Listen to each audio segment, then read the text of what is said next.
now, a lot of people in the Metropolitan Division are being ignored because, I mean, not a lot has happened in the last 24 hours there. But the Pittsburgh Penguins are in a race, and they just got a lot bigger. And that appears to be it. Elmer Soderblom, congratulations. You are a Pittsburgh Penguin for San Jose's 2026 third-round pick, which Pittsburgh owned. They've traded that to the Detroit Red Wings. Now, Soderblom's contract is, I believe, 1.125 this year and next. So that moves a little money off for Detroit. But I don't know. Do we want to do the Detroit angle first here, or do we want to do the Pittsburgh angle here? Because both of these teams are in the playoffs. This feels like salary movement so Detroit can get something done. Yeah. Yes, it does. He's only 24 years old. I think that's a fun bet for the Pittsburgh Penguins. Give me a stat, Steve. Here's some fun stats for Elmer Soderblom. He's played 39 games. He's 6'8". He has 2 goals. He's 6'8". He has 1 assist.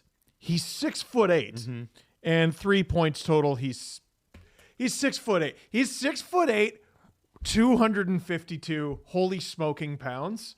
And if I'm not mistaken, he joins Justin Brazeau on the Pittsburgh Penguins, and those are 2 of the tallest, heaviest players in the NHL. Yes, and but Brazeau scores. I mean, this is the thing in Toronto. We always were like, hey, the Leafs need to get tougher. It's like, here's Kyle Clifford, who you can't really trust on the ice, and you know what I mean. Like Soderblom is enormous and scary, and will be a good guy. Does he hit aggressively hard? That's what is he going to box guys? Like, I'm curious about what role he's going to play. I mean, clearly a depth role. But if he's going to be in the playoffs, what's he going to do? Yeah, but this is perfectly a Dubas move. Like, okay, he's trading a third-round pick. What are the odds a third-round pick even plays in the NHL? Very, very low. Right. So what you get out of Elmer Soderblom is at very least a guy who you know is going to play in the NHL. He has 64 hits in 39 games, which is 7th on the Penguins, and his hits per 60, on the Red Wings, is hits per 60, 9.22 per 60, which is 3rd on the Detroit Red Wings. So he runs around for, as fast as you can run around at 6'8", 252 pounds. This is a prototypical Dubas move. I'm going to spend a third-round pick that I will probably never miss because he's accumulated assets so well on a player who's going to play for me. Yeah. Who could even blame him? Yeah, I guess. It's funny. McCarron gets a second, and Soderblom gets a third. These are high prices. Well, it's curious that the price was that high. Yeah. You're saying the guy who's going to play for me. He wasn't even playing for Detroit that much. No, was it 39 games? I think 2 nights ago he's healthy scratched because they have so many guys in the lineup. So this is the Penguins looking at their lineup and saying, we have now a replacement for Nola Chari or Connor Dewar. Somebody down low in the lineup we can put in every now and again. We'll have Arvid Soderblom go out and bang a couple bodies because he's a big guy. Replace Evgeny Malkin because I think he's going to miss the next couple games. Well, I don't know if he's going to be playing there in the lineup. I think he should go directly into Malkin's spot. I know. But no, I'm looking at them right now, and I'm like, there's center depth. Tommy Novak, Ricard Raquel, Ben Kindle, and Blake Lizotte. What happened? Oh, right. They're missing both Malkin and Crosby. Mm-hmm. The thing with Pittsburgh, I think they're going to make it. I'm not throwing this out into the universe, but it's not guaranteed. Well, they're 3 points up on the Blue Jackets, who are out of the playoffs. Right. So right now they've got home ice advantage. Right. But the Islanders are close. And frankly, in their last 10 games, Pittsburgh's kind of sputtered a little bit. 5-3-2. You're without Crosby for at least another couple weeks, and you're going to be missing Malkin. My guess is for 2 games minimum here.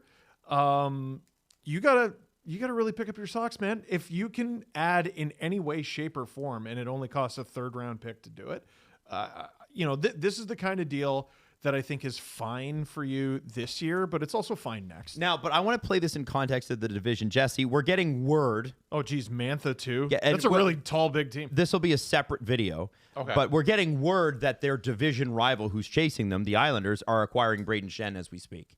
If Pittsburgh, again, it was mentioned in The Athletic from Josh Yohe that he called them the most interesting team going into the deadline.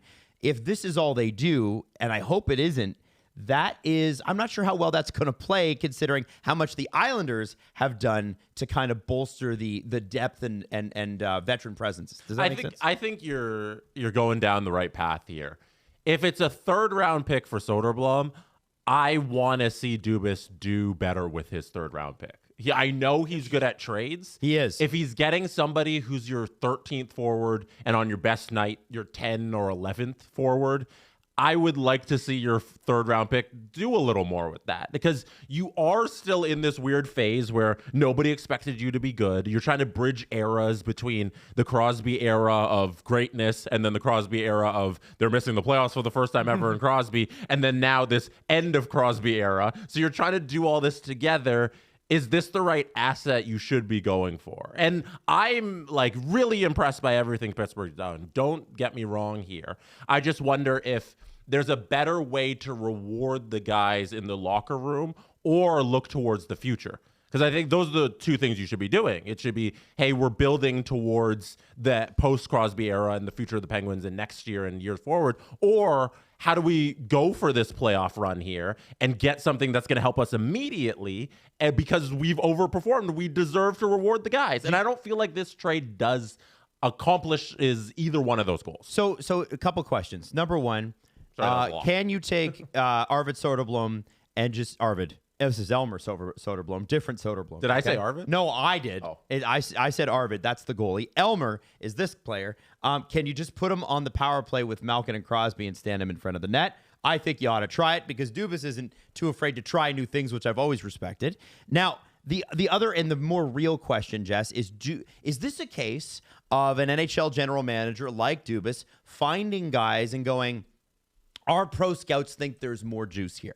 That's where. Oh, yeah. 100%. So I'm looking for the answer here. I think that might be it. If you're reasoning, why exactly is this the way to go with the 3rd round pick? Because they have so many draft assets. Mm-hmm. Maybe it's worth doing the 2nd round pick for Corey Perry, like the Lightning just did.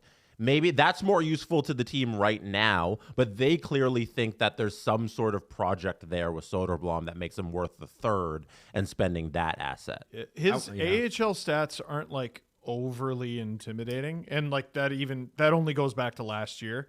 He's just sort of been toiling away. Like this was an expendable player for the Detroit Red Wings, who have no shortage of young guys to call upon, and he was playing less than 11 minutes a night there. I don't know. I kind of like it. Like, I kind of like it for both teams. So Jesse's not sure about it. Jesse, you're not convinced. Steve, you like it. Listen, this is not meant to be a backhanded compliment, but that's definitely what it is. Dubas is the king of a trade where you just go, okay. Yeah. Some of those Ks work out, though. Sometimes they do. Sometimes it's Dennis Mulligan for Mason Marchment. Okay. Ooh. And then, sometimes it works out really well. So guaranteed, I don't think this 3rd round pick is the next Gretzky. 100. Wow. If Detroit makes something of that 3rd round pick, full power to them. Yeah. That's all on them. As for Soderblom, yeah, sure, why not? I don't know. Go ahead, try. Okay. All right. You know what? We're coming down to the end of the deadline, and several trades have broken while we've been recording this. Oh, boy. So there's a lot going on, but none of them are Pittsburgh Penguin trades. One of them is an Islanders trade, and we will get to that next. Now, SDPN's trade deadline is going to continue until and after the deadline actually passes. We've got a video for every single trade that's going to happen, and also a kind of a wrap-up right at 5 o'clock. Steve Dangle podcast live in studio on SDPN. Hey, did you like the thing you just watched? Was it hilarious? Was it informative? Was it me losing my mind? Possibly. Potentially. Most of the time it is. Hey, listen, if you like what SDPN has to offer, you should check out more of our videos and subscribe to our channel by clicking subscribe, or Steve will find you.